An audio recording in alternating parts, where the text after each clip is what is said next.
और बोलते हैं जो बुद्धिमान लोग हैं वो ना तो स्थूल शरीर के लिए रोते हैं ना ही सूक्ष्म शरीर के लिए रोकते हैं, तो दोनों के लिए रोते नहीं। अभी ये 12 नंबर श्लोक है।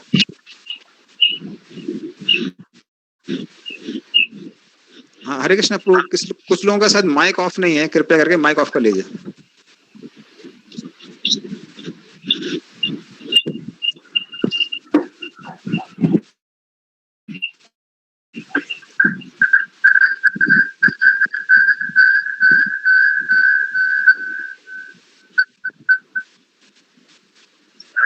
हरे कृष्णा।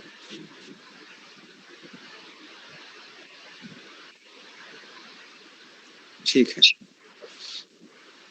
तो 12 नंबर श्लोक। न त्वेवाहं जातु न सम न त्वं नेमे जनाधिपा न चेवा न भविष्यामः सर्वे वयम अथा परम। तो कोई एक भक्त पढ़िए इसको।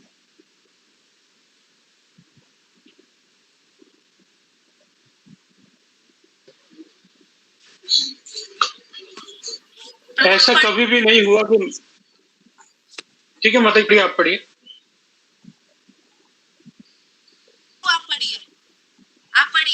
पढ़िए पढ़िए माता जी आप पढ़िए, पर कोई बात नहीं।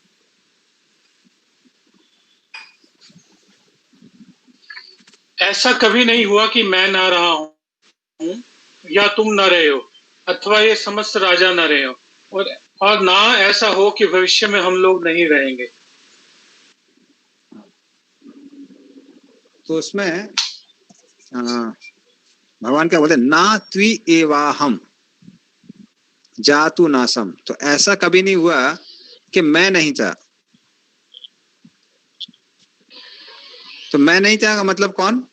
भगवान या अपने आप के बारे में बात कर रहे हैं, मतलब परमात्मा। मतलब परमात्मा नित्य है, वो हमेशा रहते हैं। तो ऐसा नहीं है कि शरीर खत्म होने के साथ में परमात्मा का नाश हो जाता है। परमात्मा नित्य है। फिर भगवान क्या बोलते हैं, ना तुम ने में। तो ना तुम का मतलब है ऐसा कभी नहीं हुआ कि तुम नहीं हो। मतलब जीवात्मा हमेशा रहती है। तो ना ही परमात्मा मरते हैं कभी और ना ही जीवात्मा मरती है। ना तो हमने में जन आदिपा। तो ये जितने भी राजा लोग हैं ऐसा नहीं है कि वो भी नहीं थे। तो आत्मा और परमात्मा ये सब के सब कैसे हैं, नित्य हैं। लेकिन भगवान यहां पर क्या कर रहे हैं, तुम मतलब अर्जुन को और जनादिपा मतलब राजा लोगों को, इन सब लोगों को क्या बोल रहे हैं कि आप नित्य हैं। और इंडिविजुअली क्या कर रहे हैं, बुला रहे हैं कि मतलब आप, ऐसा नहीं अर्जुन कभी तुम नहीं थे और ऐसा नहीं है कभी ये राजा लोग नहीं थे। इसका मतलब क्या है कि हम सब कभी एक नहीं हो सकते हैं। हम लोग कैसे हैं, इंडिविजुअल हैं।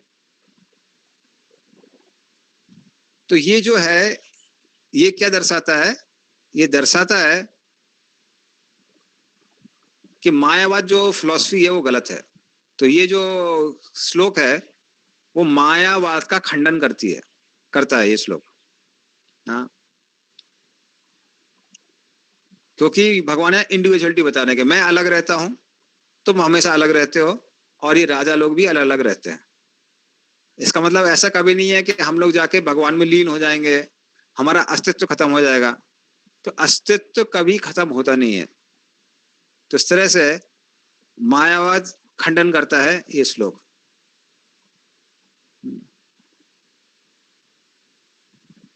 और नाचे बाबा भविष्य में, तो ऐसा नहीं है कि भविष्य में भी नहीं है। तो भगवान ने बोलना है ऐसा कभी भूत में नहीं था कि हम नहीं थे, वर्तमान में भी हम लोग अलग अलग हैं, और भविष्य काल में भी हम सब अलग अलग ही रहेंगे। इसलिए अर्जुन तुमको शोक करने की आवश्यकता नहीं है। तो ये भगवान यहां पर समझाते हैं। और प्रभुपाद जी अगर आप देखेंगे पूरे तात्पर्य में प्रभुपाद जी मायावाद का खंडन ही कर रहे हैं। तो पहले प्रभुपाद जी बताते हैं श्वेतर उपनिषद से कैसे भगवान सबके नियंत्रण करता है। फिर वो बताते हैं कैसे भगवान कभी भी भौतिक नियमों के अंतर्गत नहीं आते हैं। उसके आगे प्रभुपाद जी बताते हैं कि भगवान हम सबके मेंटेनर भी हैं। हाँ, तो मायावत फिलॉसफी के बारे में कुछ प्रभुपाद ने पॉइंट बताए हैं, तो डिटेल पढ़ने का हमारे पास टाइम नहीं है, लेकिन हम कुछ पॉइंट्स उसमें से बताते हैं।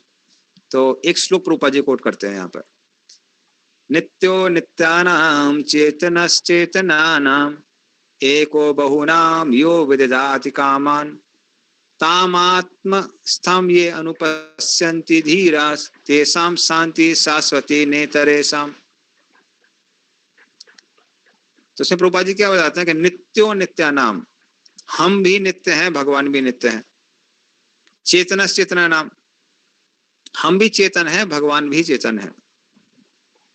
पर एको बहुनाम यो विदधाति कामान, पर एक व्यक्ति हम सब बहु मतलब हम सारे लोगों में अलग हैं भगवान।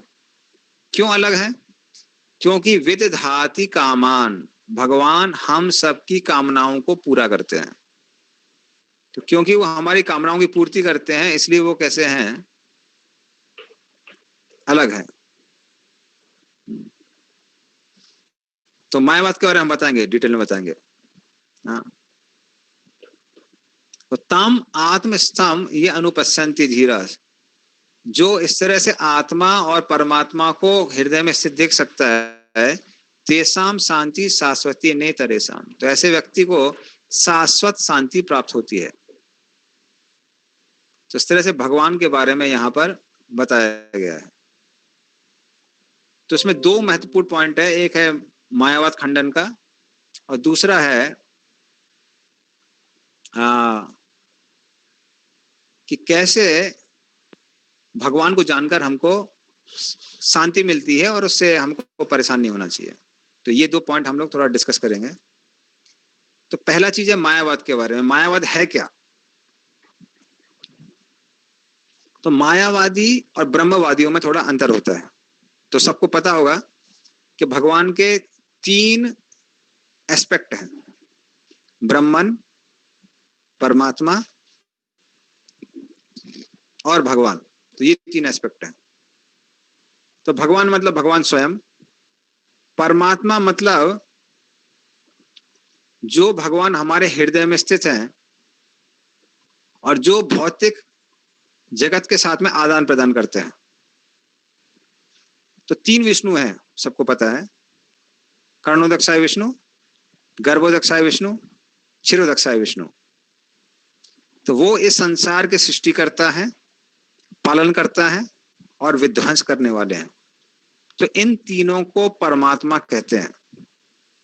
कर्णोदक्षाय विष्णु समस्त भौतिक सृष्टि के परमात्मा हैं। गर्भोदक्षाय विष्णु इस ब्रह्मांड के परमात्मा हैं और क्षीरोदक्षाय विष्णु हर जीव के परमात्मा हैं। तो ये तीनों के तीनों क्या कहलाते हैं? ये परमात्मा कहलाते हैं। और भगवान के शरीर से जो किरणें निकल रही हैं उनको कहते हैं ब्रह्म ज्योति। तो जो ब्रह्मवादी होते हैं वो क्या करते हैं? उनके जीवन का लक्ष्य है कि उस ब्रह्म ज्योति में लीन हो जाना है। लीन होने का मतलब कैसा है? तो ब्रह्म ज्योति अपने आप में जीव आत्माओं से बनी हुई है। जैसे जिन लोगों ने साइंस पढ़ी है उनको पता है कि जो सूरज की रोशनी होती है वो छोटे छोटे फोटॉन्स की बनी होती है, उनको फोटॉन्स कहते हैं। तो उसी तरह से जो ब्रह्म ज्योति है वो किसकी बनी है? वो आत्माओं की बनी हुई है। ये प्रभुपाद जी इस उपनिषद में बताते हैं ना। तो वो आत्माओं की बनी हुई है। तो ये आत्मा क्या करती है? उसमें से जुड़ जाती है और क्योंकि सभी आत्मा है, सभी प्रज्वलित हैं, उनसे प्रकाश निकल रहा है। तो क्या होता है? आत्माओं को क्या लगता है कि मैं भगवान में लीन हो गया हूं। तो ऐसा आत्मा को लगने लगता है। तो उनको लगता है मैं भगवान में लीन हो गया हूं।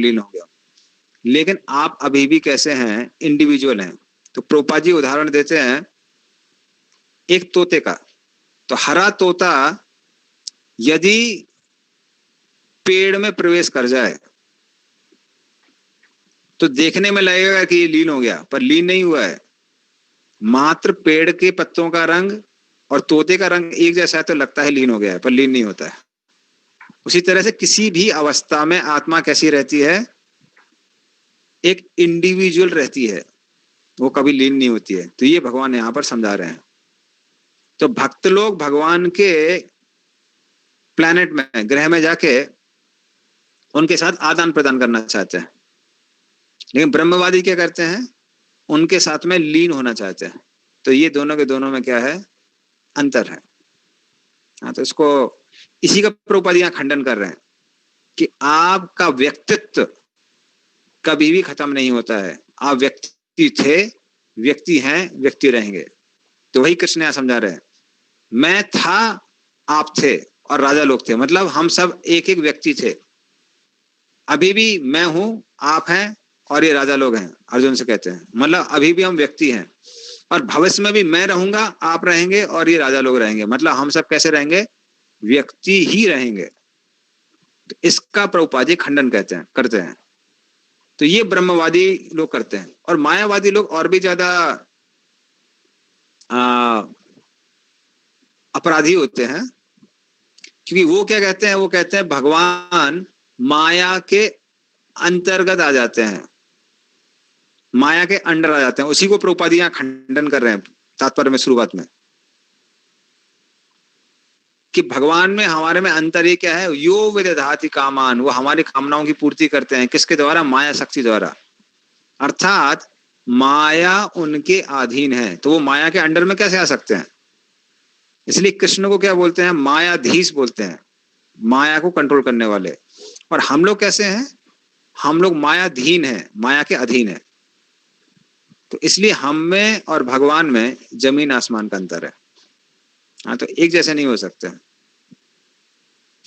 तो ये प्रभुपाद जी यहाँ पर पूरे तात्पर्य में उन्होंने काफी लंबा तात्पर्य दिया है।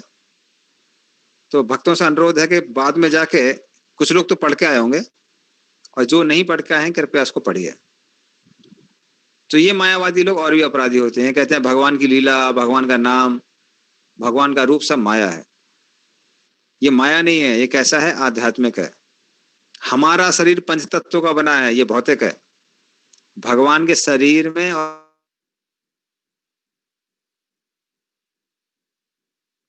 भगवान की आत्मा में कोई अंतर नहीं है। भगवान का शरीर भी सच्चिदानंद है, हम भी सच्चिदानंद हैं, पर हम लोगों ने पंच तत्वों का बना हुआ ये शरीर धारण किया हुआ है।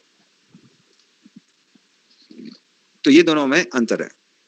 तो इसके ऊपर किसी को प्रश्न है तो पूछ सकता है, क्योंकि इंपॉर्टेंट फिलॉसफी है।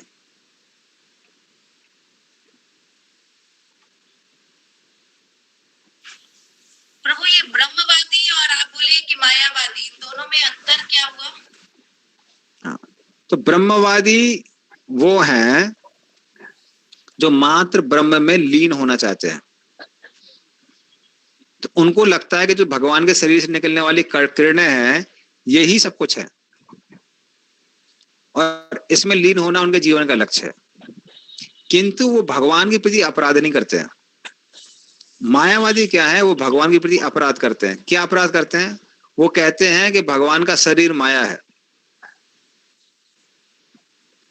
तो उनकी डेफिनेशन क्या है, उनकी डेफिनेशन ये है कि ब्रह्म जब सत्वगुण के अधीन हो जाता है तो वो अलग अलग अवतारों के रूप में आता है। ब्रह्म, कृष्ण, राम, नरसिंह, ये सब। जब वो ब्रह्म रजोगुण के अधीन हो जाता है तो जीव बन जाता है हमारे जैसा। और जब ब्रह्म तमोगुण के अधीन हो जाता है तो क्या बन जाता है, ये भौतिक वस्तुएं बन जाता है। तो ये पूरी तरह से गलत फिलॉसफी है, क्योंकि जब भगवान सत्वगुण के अधीन हो गए तो भगवान कैसे बचे। भगवान मतलब जिनके अधीन सारी सृष्टि है, माया भी उनके अंडर में है। तो वो लोग क्या कहते हैं, माया भगवान से भी बड़ी है। तो अगर भगवान, माया भगवान से बड़ी हो गई तो माया भगवान हो गई ना। तो वो इसलिए उनको कृष्ण अपराधी कहते हैं, क्योंकि वो माया को भी भगवान से बड़ा बना देते हैं। ठीक है माता जी, समझ में आया ना अंतर? प्रभु इसमें एक लाइन मेरे को और समझना है। ये देखिए हाँ। बीच में है मायावादियों का तर्क है कि इस लोक का वर्णित द्वैत लौकिक है और शरीर के लिए प्रयुक्त है, किंतु इसके पहले वाले श्लोक में देहात्म बुद्धि की निंदा की गई है। एक बार जीवों की देहात्म बुद्धि की निंदा, ये वाला थोड़ा सा हाँ, तो मायावादी लोग क्या बोल रहे हैं? हाँ, तो मायावादी लोग कई बार क्या बोलते हैं इस श्लोक में, जैसे हमने बताया कि भगवान बोल रहे हैं ना कि मैं हमेशा था, अर्जुन तुम हमेशा थे, ये राजा लोग हमेशा थे। तो मायावादी बोल रहे हैं ये जब भगवान इसकी बात कर रहे हैं, भगवान देह की बात कर रहे हैं, आत्मा की बात नहीं कर रहे हैं। तो वो लोग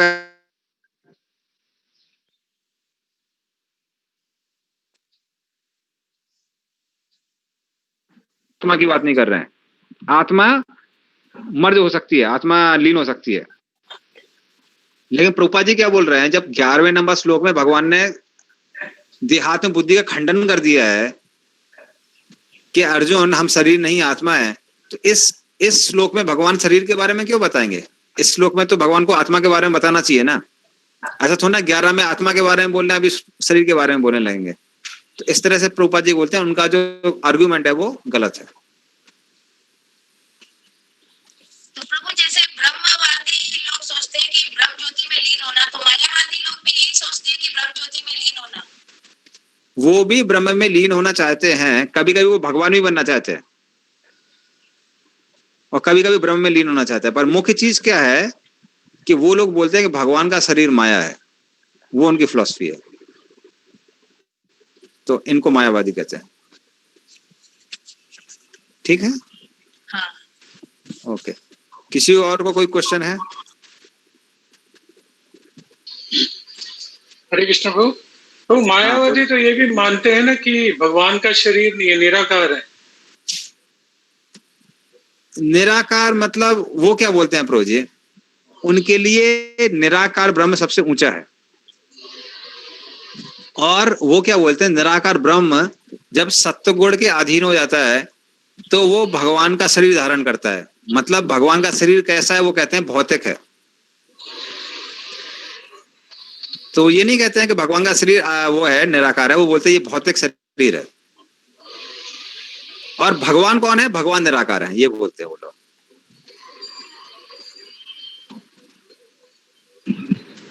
हरे कृष्ण प्रभु जी। एक मिनट, संजय प्रभु क्लियर हुआ क्या?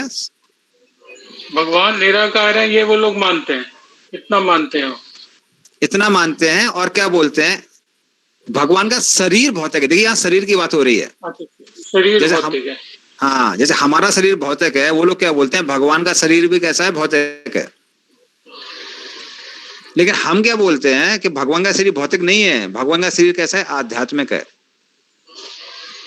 तो कृष्ण का शरीर भौतिक ही नहीं था। जब उसने जरा ने भगवान कृष्ण को तीर मारा तो तीर घुसा नहीं उनके पैर में, वो चीर के बाहर निकल गया। क्यों? भगवान का शरीर सच्चिद आनंद का बना हुआ है। एक भौतिक तीर उनके पैर में कैसे लग सकता है?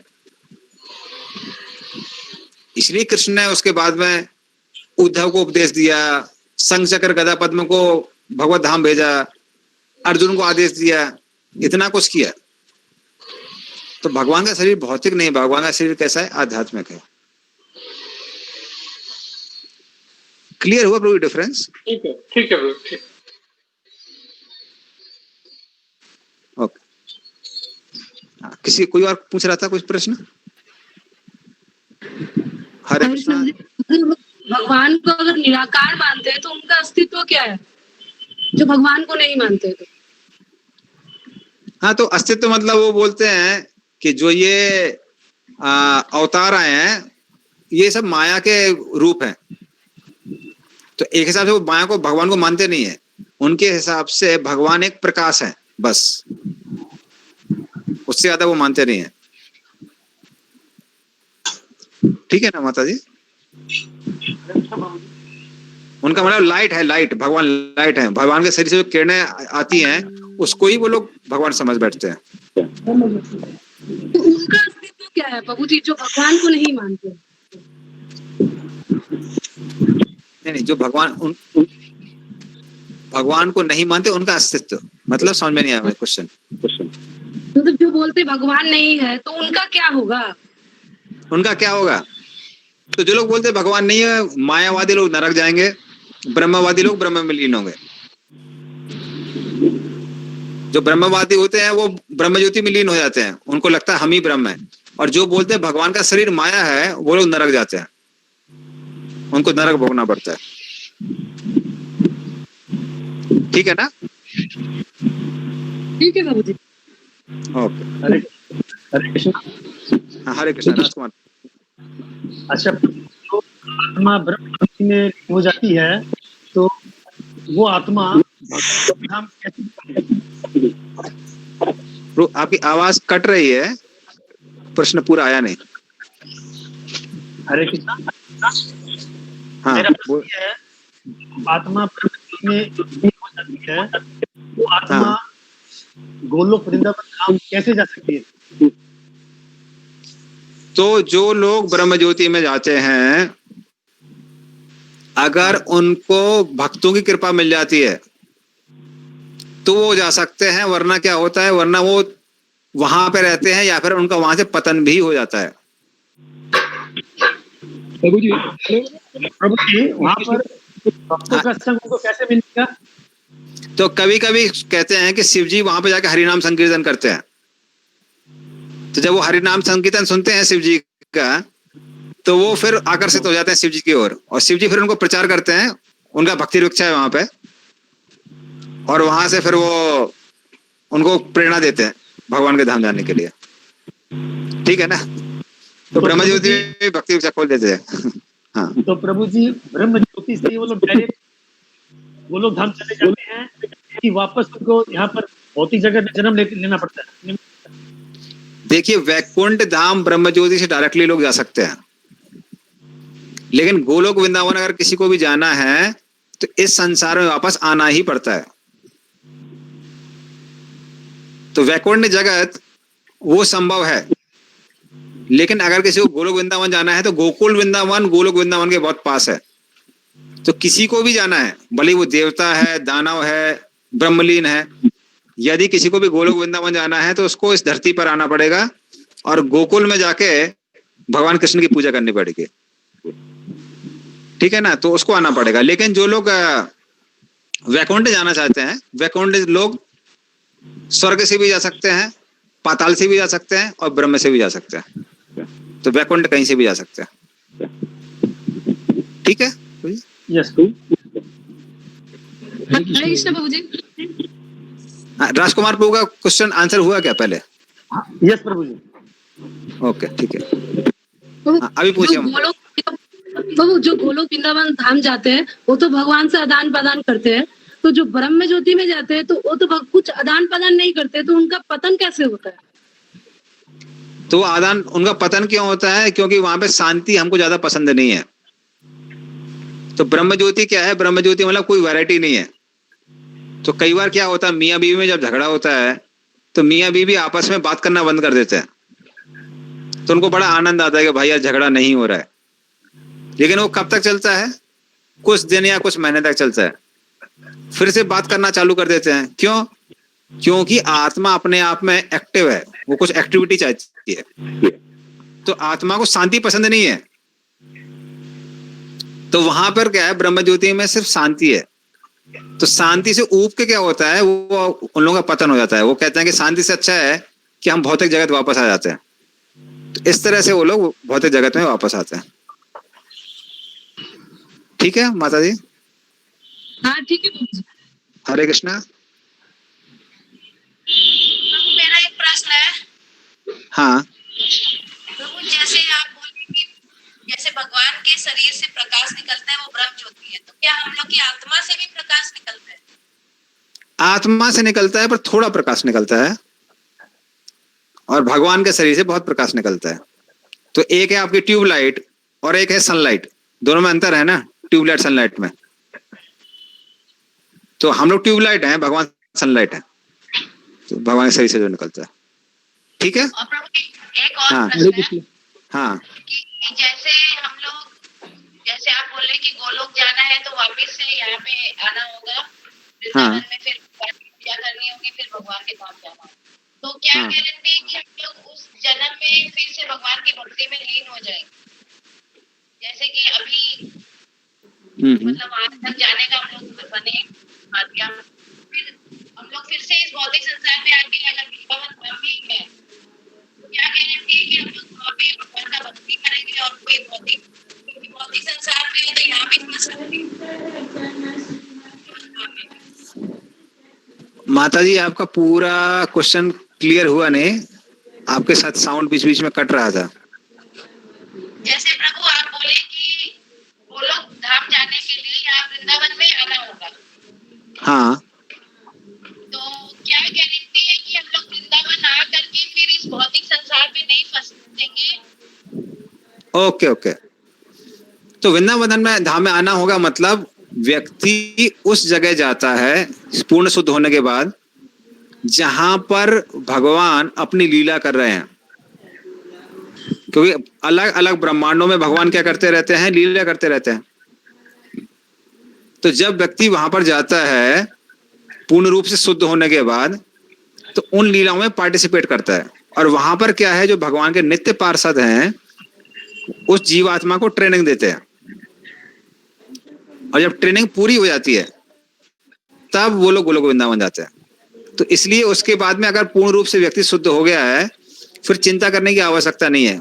उसके बाद जो गारंटी लेते हैं वो कौन लेता है, भगवान लेते हैं।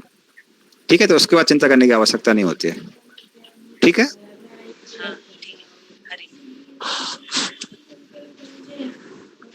हरे।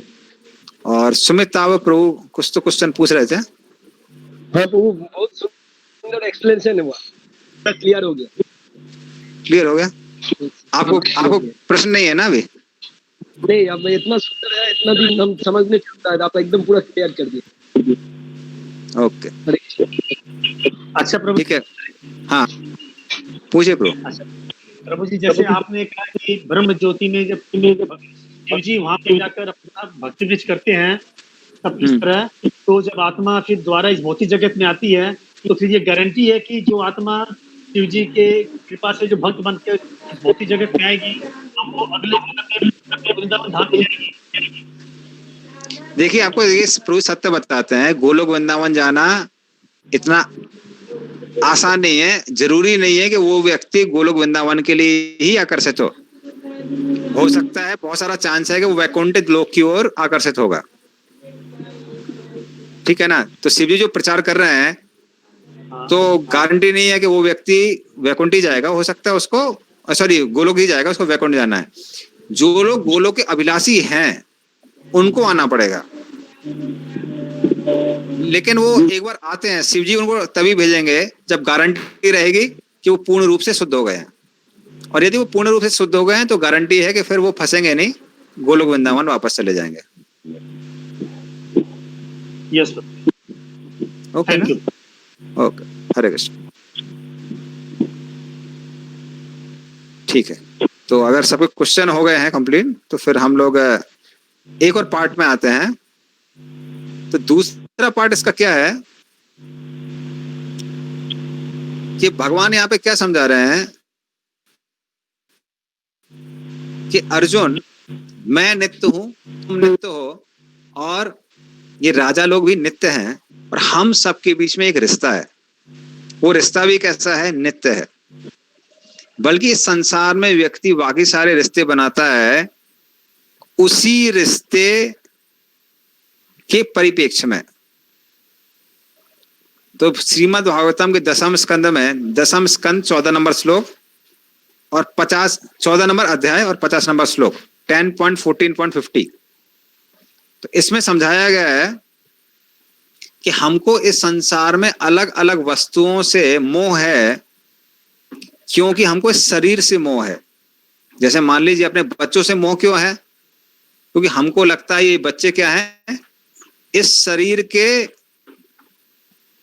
से उत्पन्न हुए हैं, तो ये हमारे प्रोडक्ट हैं, ये हमारी मैन्युफैक्चरिंग है। इसलिए क्या होता है, हमको बच्चों से मोह होता है, क्योंकि ये शरीर इस राष्ट्र से पैदा हुआ है, इसलिए राष्ट्रवादी हो जाते हैं हम लोग, इस देश से प्यार हो जाता है। तो हर किसी को इस देश से, अपने बच्चों से, माता पिता से, रिश्तेदारों से प्रेम इसलिए है क्योंकि शरीर से प्रेम है। और हर व्यक्ति को शरीर से प्रेम इसलिए होता है क्योंकि शरीर में कौन है? आत्मा है। एक बार आत्मा शरीर छोड़ देती है, वो शरीर से प्रेम नहीं रह जाता है। तो शरीर से आकर्षण इसलिए है क्योंकि किससे आकर्षण है? आत्मा से आकर्षण है। और आत्मा से आकर्षण इसलिए होता है क्योंकि आत्मा भगवान का एक अंश है। इसीलिए जो एक्चुअल अट्रैक्शन है वो किससे है? वो भगवान से ही अट्रैक्शन है।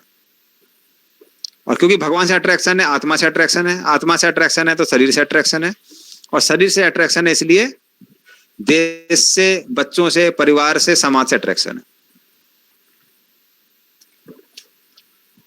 ठीक है, क्लियर हुआ? तो अगर क्लियर है तो फिर आगे चलते हैं। तो फिर अर्जुन के मन में आता है, लेकिन भगवान आपने ही बताया कि हाँ, आपसे अट्रैक्शन है तो आत्मा से, आत्मा से तो शरीर से, शरीर से तो बच्चों से। तो अगर अट्रैक्शन है बच्चों आदि से, अपने सगे संबंधियों से,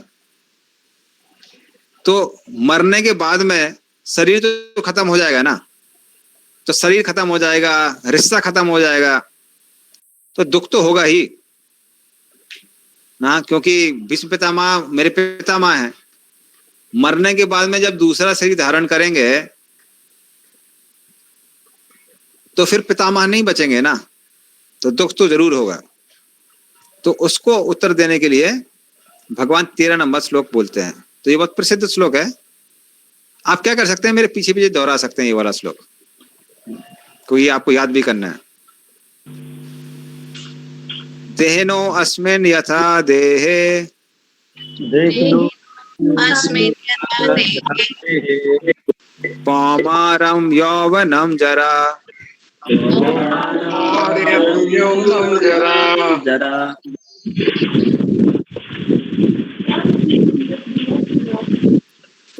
तथा देहांतरा प्राप्ते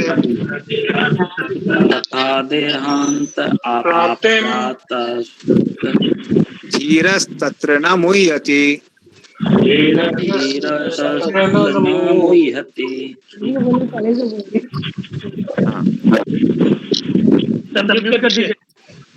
आप सब लोग म्यूट कर दीजिए। तो भगवान बोले देहिनो अस्मिन् यथा देहे। देहिना मतलब जिसने देह धारण की हुई है। हाँ, तो यथा देहे कौमारम यौवनम जरा, तो जिस तरह से देही वहीं का वहीं रहता है, लेकिन देह क्या होता है? देह में परिवर्तन आ जाता है। तो देह में परिवर्तन कैसे आता है? तो देह पहले किसकी है? कौमार की देह है, मतलब बच्चे की देह है, कौमार अवस्था।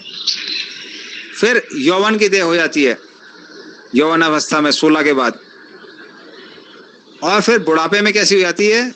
देह बदल जाती है। तो हर किसी के पास बचपन का फोटोग्राफ है। तो यदि आप बचपन का फोटोग्राफ देखेंगे तो उस शरीर में और आज के शरीर में जमीन आसमान का अंतर है। शरीर बदल गया है।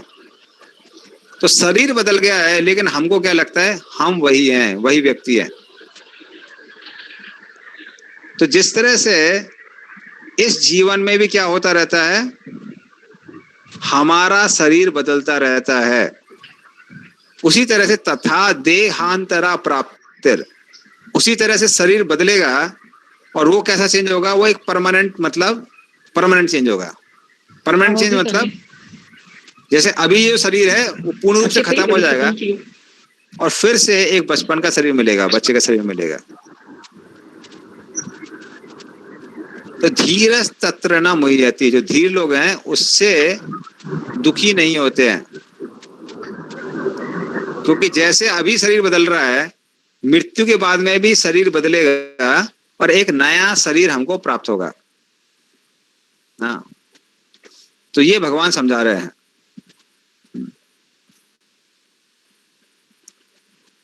तो ये जैसे शरीर, जो सारे के शरीर हैं, बचपन से लेकर अभी तक जो हमको प्राप्त हुए हैं, वो किसके शरीर हैं? आत्मा के शरीर हैं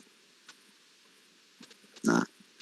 तो अभी तक जो शरीर मिले हैं वो एक एक करके नष्ट होते आए हैं। तो हे अर्जुन, अभी जो तुम्हारे रिश्तेदारों का शरीर है वो नष्ट हो जाएगा, तो उसके लिए ये शोक करने की क्या आवश्यकता है? तो अभी तक जो शरीर मिला उसको तो आप शोक नहीं कर रहे हैं। जैसे अभी आप का बचपन का शरीर चला गया तो आप तो रो नहीं रहे हैं, अरे मेरा कहाँ गया, अरे बचपन का शरीर खो गई, मेरा बचपन चला गया। कभी कभी लोग कविता लिखते हैं लेकिन फिर भी उतना नहीं रोते हैं, उतना विलाप नहीं करते हैं, क्योंकि विलाप करने से फायदा नहीं है, बचपन का शरीर वापस आने वाला नहीं है। तो जब बचपन के शरीर के लिए हम लोग विलाप नहीं करते हैं, तो अभी अगर शरीर चला जाता है तो उसके लिए विलाप करने की आवश्यकता क्या है? तो ये भगवान समझाते हैं। तो जैसे बचपन के शरीर के लिए विलाप नहीं किया, अभी के शरीर के लिए भी विलाप मत करिए। तो ये पहला पॉइंट भगवान समझा रहे हैं। तो विलाप करने की आवश्यकता नहीं है। तो दूसरा चीज भगवान क्या बताते हैं कि जैसे जो छोटे बच्चे होते हैं उनके मन में हमेशा एक आकांक्षा होती है, अभी आपको समझ में नहीं आएगा, लेकिन अगर आप याद करेंगे बचपन के दिन तो याद रहेगा कि बचपन में क्या लगता था कि बड़े हो जाएंगे तो कितना अच्छा रहेगा। हाँ, तो जो यौवन का शरीर होता है, यौवन का शरीर वो सबसे अच्छा माना जाता है, क्योंकि बचपन के शरीर में आप माता पिता से बाध्य हैं, ये करो वो मत करो, ऐसा करो वो मत करो, तो लगता है किसी तरह से मुक्ति मिलेगी। और कोई बुढ़ापा नहीं होना चाहता है, बुढ़ापा नहीं लेना चाहता है।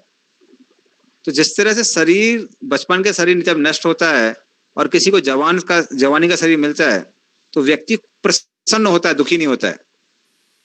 और बुढ़ापा तो कोई भी नहीं चाहता है, कोई भी बूढ़ा नहीं होना चाहता है। तो उसी तरह से भगवान बोलते हैं कि ये जो भीष्म देव और द्रोणाचार्य हैं, ये लोग बूढ़े हो चुके हैं, तो यदि तुम उनको मार दोगे तो उनको कौन सा शरीर प्राप्त होगा? या तो बच्चे का शरीर प्राप्त होगा, या स्वर्ग आदि आते हैं तो फटाफट क्या मिल जाएगा? यौवन का शरीर मिल जाएगा। तो क्योंकि उनको एक अच्छा शरीर मिलने वाला है तो दुखी होने की आवश्यकता क्या है? और उसके लिए आचार्यगण उदाहरण देते हैं ययाति महाराज का। तो ययाति महाराज जब उन्होंने शर्मिष्ठा में संतान उत्पन्न की तो उनकी जो पत्नी थी देवयानी, तो नाराज होकर शुक्राचार्य के पास चली जाती है, अपने पिता के पास। और शुक्राचार्य ययाति महाराज को श्राप देते हैं कि तुम बूढ़े हो जाओ।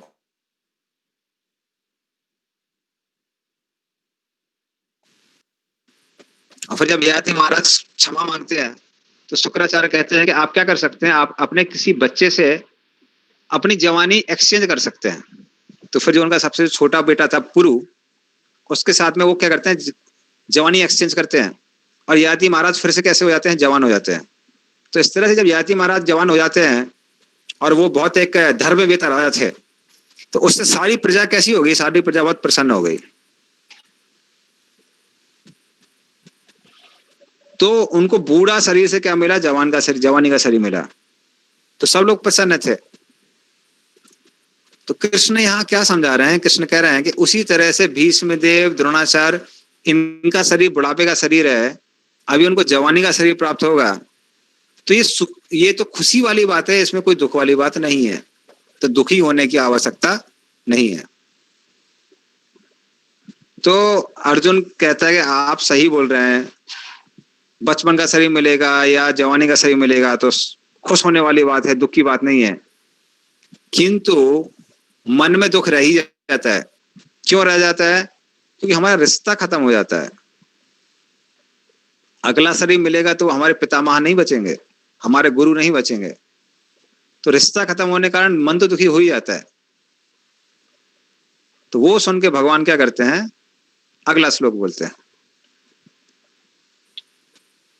मात्रा स्पर्शास्तु कौन्तेया शीतोष्ण सुख दुःखदा आगमापायनो अनित्यास्तां तितिक्षस्व भारत। पढ़िए इसको। हे कुंती पुत्र, सुख तथा दुख का क्षणिक उदय तथा काल कर्म में उसका अंतर्दान होना सर्दी तथा गर्मी के ऋतुओं के आने जाने के समान है। हे भरतवंशी, वे इंद्रिय बोध से उत्पन्न होते हैं और मनुष्य को चाहिए कि अविचल भाव से उनको सहन करना सीखे। हाँ, तो भगवान यहाँ क्या उदाहरण देते हैं? भगवान कहते हैं कि मन क्या, शरीर भी हमेशा दुख देता रहता है। तो भगवान क्या बोलते हैं? मात्रा स्पर्शास्तु कौन्तेय। मात्रा का मतलब है इंद्रियों के विषय। जैसे जीव के लिए इंद्रियों का विषय है चीनी या कोई मीठा पदार्थ, नाक के लिए अच्छी खुशबू या अगरबत्ती, आंख के लिए अच्छा दृश्य या सीनरी। तो इस तरह से इंद्रियां के जो विषय होते हैं उसको कहते हैं मात्रा। तो मात्रा स्पर्शास्तु कौन्तेय। हे कुंती पुत्र, जब भी इंद्रियों के विषय के संपर्क में आती हैं, तो हे कुंती पुत्र, यहाँ कुंती का नाम क्यों ले रहे हैं? वे कुंती सहनशीलता की प्रतिमा है। बचपन में पति चले गए, उसके पहले भी गलती से क्या किया? सूर्यदेव का आह्वान किया, एक पुत्र प्राप्त हुआ कर्ण। कर्ण को छुपा के अलग भेजना पड़ा। तो माता के लिए एक पुत्र से वियोग बहुत बड़ा दर्द होता है। फिर शादी हुई, तो फिर पति संतानोत्पत्ति ना कर पाने का श्राप उनको प्राप्त हुआ। तो फिर जब बच्चे हुए, फिर पति चले गए। पति के जाने के बाद में जिनका उन्होंने संरक्षण लिया, धृतराष्ट्र, उन्होंने बचपन से ही उनको मारने का प्रयास किया। उस तरह से बचपन से ही उनके ऊपर हमले होते रहे, उनको मारने का प्रयास करते रहे। फिर उनकी जो बहू थी, उनको भरी सभा में नग्न करने का प्रयास किया गया। तो इस तरह से कुंती ने बहुत कुछ सहन किया जीवन में, इसलिए उनको सहनशीलता की प्रतिमा कहा जाता है। इसलिए कृष्ण उनको क्या बोल रहे हैं अर्जुन को यहाँ? कौन्तेय, कि तुम उसी कुंती महारानी के पुत्र हो जिसने बहुत कुछ सहन किया है। तो जब भी इंद्रियों के विषय से संपर्क में आती हैं, तो क्या होता है? शीत उष्ण सुख दुखदा। तो सर्दी और गर्मी, इनका द्वंद्व होता है। सुख मिलता है या दुख मिलता है, तो ये हमेशा ही रहता है। तो प्रभुपाद जी उदाहरण देते हैं कि भले ही माघ का महीना चल रहा है, जनवरी फरवरी, लेकिन जो साधु जन हैं उस सर्दी में भी क्या करते हैं? स्नान करते हैं। अभी हमारे ब्रह्मचर्य आश्रम में आएंगे तो उस समय तो और ज्यादा।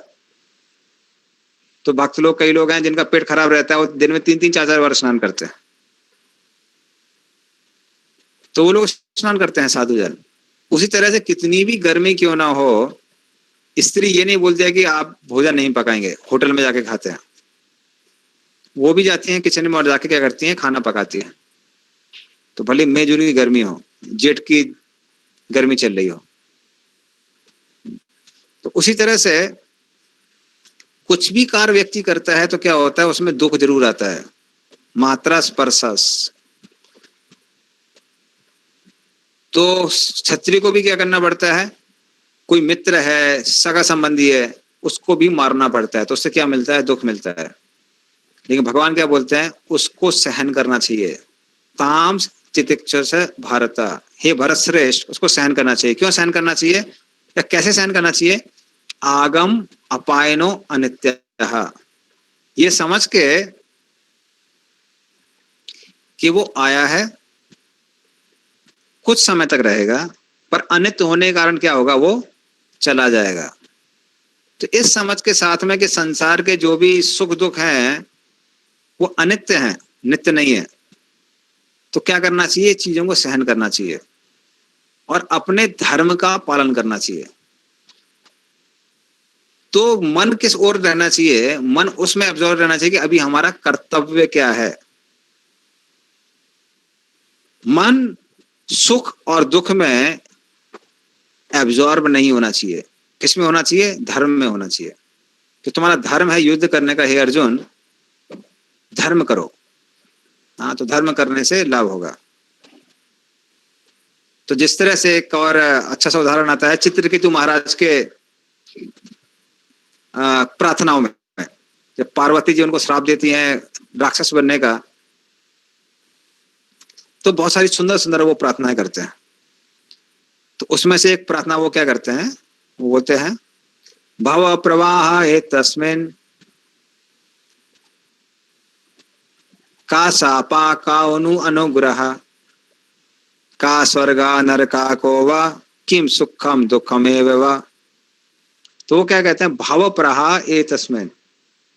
तो नित्य रूप से इस संसार में भाव हो रहा है। भाव का मतलब क्या है, जन्म मृत्यु। हर क्षण हमारा एक नया शरीर जन्म ले रहा है और हर क्षण पुराना शरीर खत्म हो रहा है।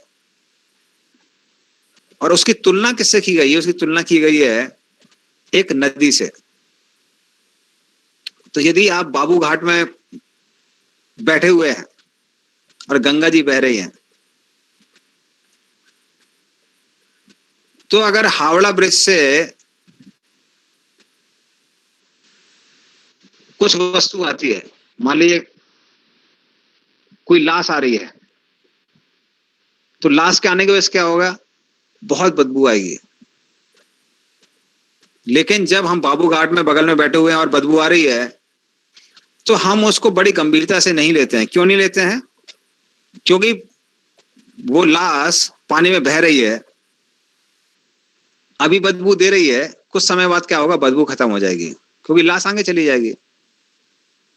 उसी तरह से मान लीजिए कोई हमारे मंदिर से जाके वहां पर निर्माल्य डालता है ना, भगवान को चढ़ाए हुए फूल आदि डालता है, तो क्या होगा, अगर हम बाबू घाट में बैठे हुए हैं तो क्या होगा, खुशबू आएगी। पर हम उसको भी सीरियसली नहीं लेते हैं। क्यों नहीं लेते हैं, इसलिए नहीं लेते हैं क्योंकि वो भी क्या होगा, कुछ समय बाद पानी के प्रभाव से वो फूल आगे चले जाएंगे तो खुशबू खत्म हो जाएगी। तो इस तरह से हम उस बदबू या खुशबू को सीरियसली नहीं लेते हैं, उसको सहन करते हैं क्योंकि हमको मालूम है वो कैसा है, क्षणिक है। उसी तरह से इस जीवन में जो भी सुख है दुख है, का सापा कोनु अनुग्रह। कोई श्राप दे रहा है, तो श्राप दे रहा है तो कब तक रहेगा, कुछ समय तक रहेगा, खत्म हो जाएगा। आशीर्वाद दे रहा है, वो कब तक रहेगा, कुछ समय तक रहेगा, खत्म हो जाएगा। तो हर चीज इस संसार में कैसी, क्षणिक है। तो ये समझ के कि हम नित्य हैं, भगवान की भक्ति नित्य है, पर इस संसार की सारी वस्तुएं क्षणिक हैं, क्या करना चाहिए, जो भी दुख आ रहे हैं उनको सहन करना चाहिए, और जो भी सुख आ रहे हैं उनको सीरियसली नहीं लेना चाहिए, क्योंकि सुख भी है तो कुछ समय बाद चला ही जाएगा, उसके पीछे ज्यादा भागने की आवश्यकता नहीं है। हाँ, कोई भी चीज इस संसार में परमानेंट सुख नहीं दे सकती है। तो इस तरह से चीजों को भगवान क्या बोलते हैं, सहन करो अर्जुन। तो सहन करने का परिणाम क्या होता है, ये भगवान 15 नंबर श्लोक में बताते हैं। यम ही नावत्यंती एते पुरुषम पुरुषर्षभा सम दुख सुखम धीरम सो अमृतत्वाय कल्पते। पढ़िए इसको। हे पुरुष श्रेष्ठ अर्जुन, जो पुरुष सुख तथा दुख में विचलित नहीं होता और इन दोनों में समभाव रहता है, वह निश्चित रूप से मुक्ति के योग्य है। तो भगवान समझाते हैं कि यदि तुम इस तरह से सहन करोगे तो क्या होगा, समय के साथ में जो इंद्रियों के विषय हैं उनका जो दुख है, उनसे जो दुख आता है वो धीरे धीरे करके क्या हो जाएगा, कम हो जाएगा ना। और जितना दुख कम होगा उतना क्या होगा, उतना हम इस संसार के सुख दुख से मुक्त होंगे। जितना ज्यादा मुक्त होंगे उतना ज्यादा हम क्या कर सकते हैं, संसार की चीजों को और सहन कर सकते हैं। जितना ज्यादा सहन करेंगे उतना ज्यादा संसार की वस्तुएं क्या करने लगेंगी, दुख कम देने लगेंगे। जितना ज्यादा वो दुख कम देंगी उतना ज्यादा हम संसार के सुख दुख से मुक्त होंगे। और ऐसा करते करते जब हम पूर्ण रूप से सहनशील हो जाएंगे तो हम पूर्ण रूप से संसार के सुख और दुख से मुक्त हो जाएंगे। इसलिए कहते हैं ना, तृणादपि सुनिचेना तरोरेव सहिष्णु नाम, अमानी न मान देना कितने सदा हरे। तो यदि हम पूर्ण रूप से एक पेड़ की तरह सहनशील हो जाएं तो संसार के सुख और दुख हमको स्पर्श नहीं कर सकते। कई बार लोगों को लगता है कि भाई हम सहन कर रहे हैं इसलिए दुखी हैं, ऐसा नहीं है, उल्टा है। जितना ज्यादा इस संसार की सुख और दुख को आप सहन करेंगे, ये समझते हुए ये कैसे हैं, अनित्य हैं, क्षणिक हैं, चले जाएंगे, उतना ज्यादा हम लोग इन दुखों से मुक्त हो सकते हैं। तो उसके लिए हम एक उदाहरण देना चाहते हैं कि एक बार एक कोचिंग इंस्टीट्यूट में हम हमारे जो कुछ भक्त हैं, काउंसलिस्ट वगैरह, तो उन्होंने एक प्रोग्राम अरेंज किया था। तो भुवनेश्वर में एक कोचिंग इंस्टीट्यूट है, अमोघा क्लासेस करके, IIT का इंस्टीट्यूट है। तो उन लोगों ने वहां से टिकट वगैरह सब अरेंज किया। तो हम शताब्दी में बैठ के हावड़ा से भुवनेश्वर की ओर जा रहे थे। तो बैठने के कुछ समय बाद, लगभग 15-20 मिनट बाद, जो लोग वहां पर रहते हैं, काम करने वाले वेटर वगैरह, तो उन लोगों ने पानी दिया। तो पानी क्या था, पानी थोड़ा सा गर्म था, लेकिन एसी में ऑलरेडी बैठे हुए थे। तो एक आदमी था, उसने जब देखा पानी गर्म है, बहुत गुस्सा हो गया, कहने अरे आपको शर्म नहीं आती और आप गर्म पानी देते हैं, जाके ठंडा पानी लाइए। तो वेटर कहने लगा ठीक है, हम ठंडा पानी लाते हैं। तो आधा घंटा हो गया, 1 घंटा हो गया, सब लोग आराम से पानी पी के अपना अपना काम कर रहे थे। तो हम भी बैठ के वहां पे चेतन चर्चा अमृत पढ़ रहे थे। कोई बच्चों को खिला रहा है, कोई फोन पे बात कर रहा है, कोई कुछ वीडियो देख रहा है। तो सब अपना अपना काम कर रहे थे, पर ये आदमी पूरा टेंशन में था। ये बार बार उस ओर देख रहा था जहां पर वेटर गया था कि ये ठंडा पानी कब लेके आएगा। तो ऐसा देखते देखते देखते देखते 3 घंटा हो गया। तो ये आदमी इतना विचलित हो गया कि सीधे गया और पूछने लगा सबसे कि वेटर का लोग रहते कहाँ पे हैं। उस कंपार्टमेंट की ओर जा रहा था, लेकिन तब तक क्या हुआ, वेटर वहां से आया।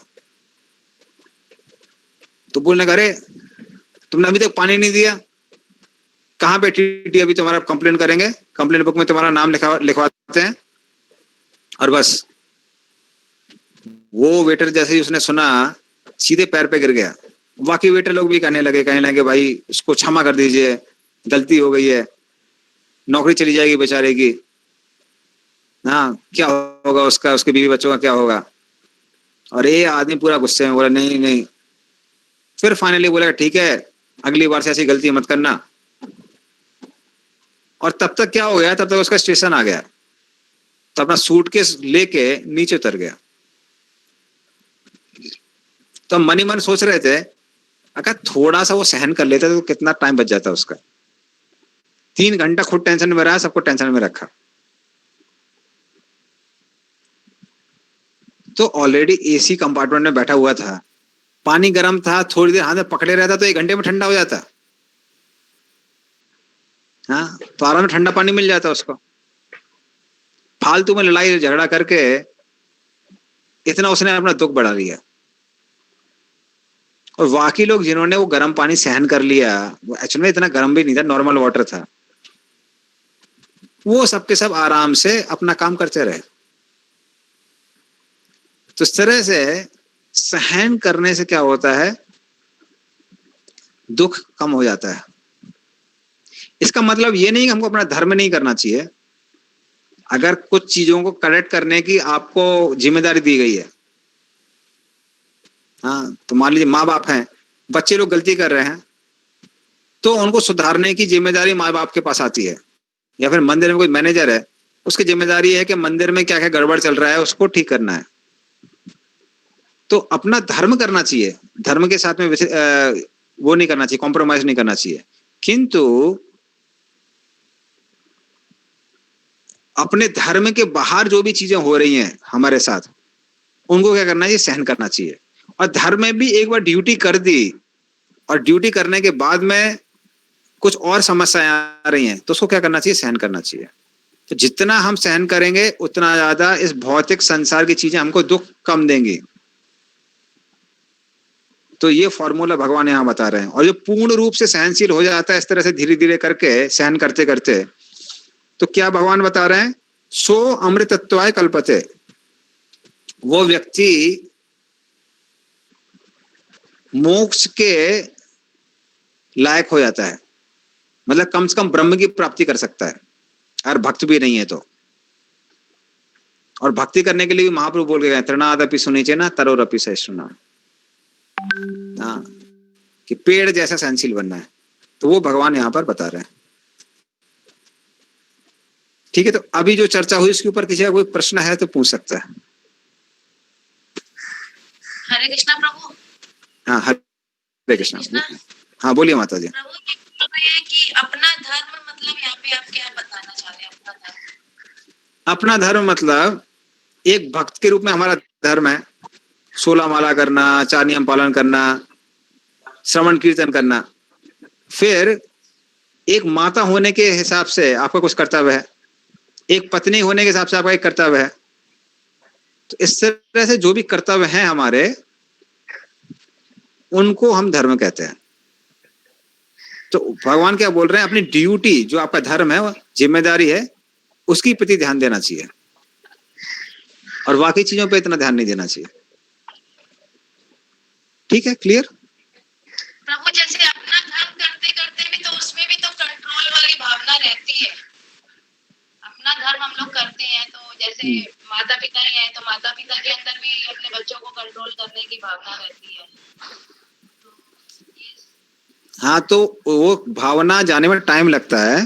तब तक क्या करना चाहिए, ये देखना चाहिए कि बच्चों के प्रति हमारा क्या कर्तव्य है। तो एक सेवक के भाव से क्या करना चाहिए, उनको कंट्रोल करना चाहिए। ये नहीं कि वो वही करेंगे जो हम चाहते हैं क्योंकि हम उनके माँ बाप हैं, ऐसा नहीं है। माता पिता के हिसाब से हमारा जो कर्तव्य है, क्या हम उसको ठीक से कर रहे हैं, वो कर रहे हैं। उसके बाद में बच्चे अगर हमारी बात भी नहीं मानते हैं तो कोई बात नहीं, हम अपना कर्तव्य कर रहे हैं कि नहीं कर रहे हैं। तो मुख्य चीज है कि हम लोग अपना कर्तव्य ठीक से कर रहे हैं कि नहीं कर रहे हैं। जैसे वेदों में बताया गया है, लाल्यम पंचवर्षाणि, 5 वर्ष तक बच्चों को सिर्फ प्रेम देना चाहिए। फिर अगले 10 साल तक ताड़यत, उनको डिसिप्लिन करना चाहिए। 5 से लेकर 15 तक उनको डिसिप्लिन करना चाहिए, वरना क्या होगा, वो बिगड़ जाएंगे। और 16 साल के बाद में मित्रवत, उनके साथ मित्र की तरह व्यवहार करना चाहिए। मतलब आप ज्ञान दीजिए और ज्ञान देने के बाद स्वतंत्रता दीजिए, उनको अपने डिसीजन लेने दीजिए। तो इस तरह से माँ बाप के बहुत सारे कर्तव्य होते हैं। होता क्या है कि बच्चे 15 साल तक लोग कंट्रोल करते हैं, उसके बाद भी कंट्रोल करते हैं।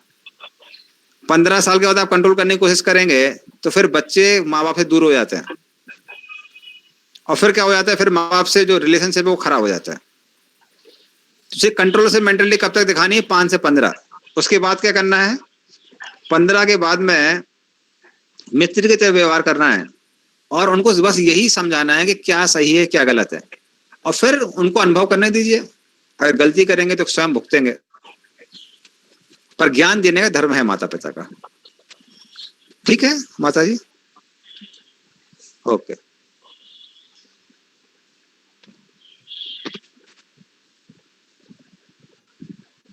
तो फिर 16 नंबर, ना सतो विद्यते भावो ना भावो विद्यते सतः उभयोर अपि दृष्टवन्तस् त्रि अन्योस् तत्वदर्शी भी। पढ़िए इसको। तत्वदर्शियों ने यह निष्कर्ष निकाला है कि असत भौतिक शरीर का तो कोई चिरस्थायित्व नहीं है, किंतु सत आत्मा परिवर्तित रहता है। उन्होंने इन दोनों की प्रकृति के अध्ययन द्वारा यह निष्कर्ष निकाला है। तो भगवान क्या बोलते हैं, भीष्मदेव, द्रोणाचार्य इत्यादि जो भी लोग हैं, उनके लिए शोक करने की आवश्यकता नहीं है। क्यों नहीं है? असतः, तो ये शरीर जो है वो कैसा है? असत है। तो वो तो जाने वाला है किसी तरह से।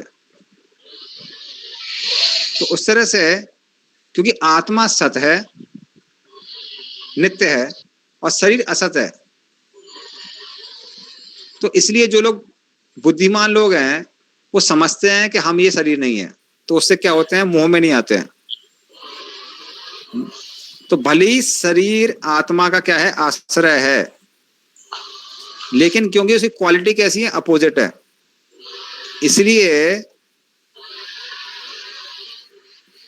आत्मा को शरीर के लिए शोक नहीं करना चाहिए, क्योंकि शरीर कभी सुख देने वाला नहीं है, शरीर हमेशा दुख देने वाला ही होता है। देखिए, जो भौतिक दुख मिलते हैं वो तो दुख है ही, लेकिन इस जीवन में जो सुख मिलते हैं वो भी कैसे हैं? दुखी हैं। क्यों दुख हैं? क्योंकि वो सुख कुछ समय बाद हमसे छीन लिए जाते हैं। तो इंग्लिश में कहावत है, higher you go harder you fall.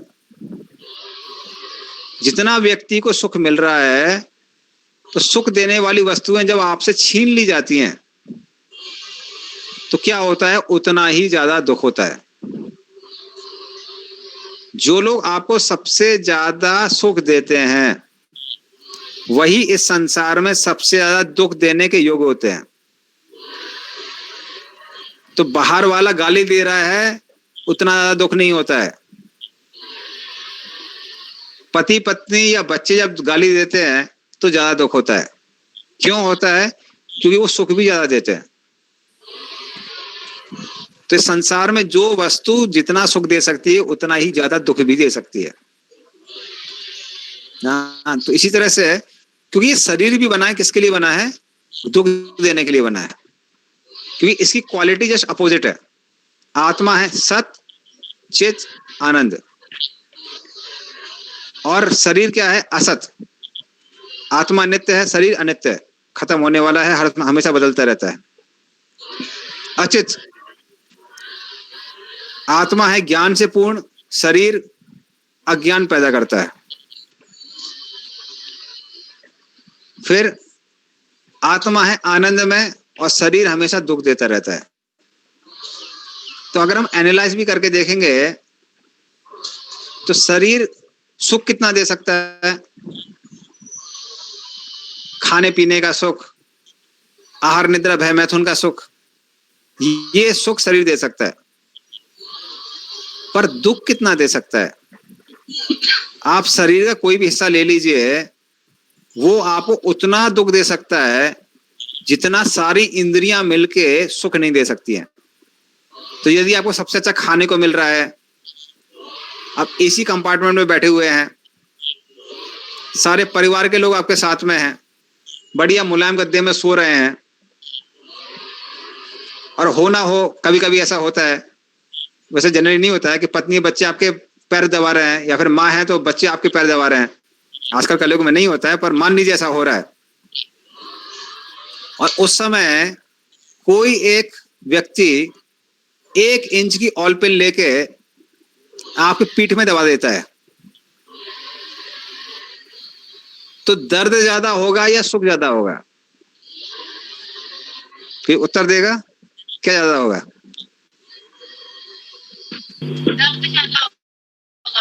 दर्द ज्यादा होगा।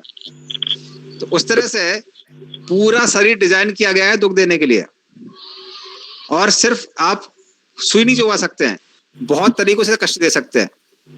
आप छोटी सी उंगली में सुई चुबा सकते हैं, उसको दरवाजे के बीच में दबा सकते हैं, उसको जला सकते हैं, उसमें इलेक्ट्रिक शॉक दे सकते हैं, उसमें काट सकते हैं उसको।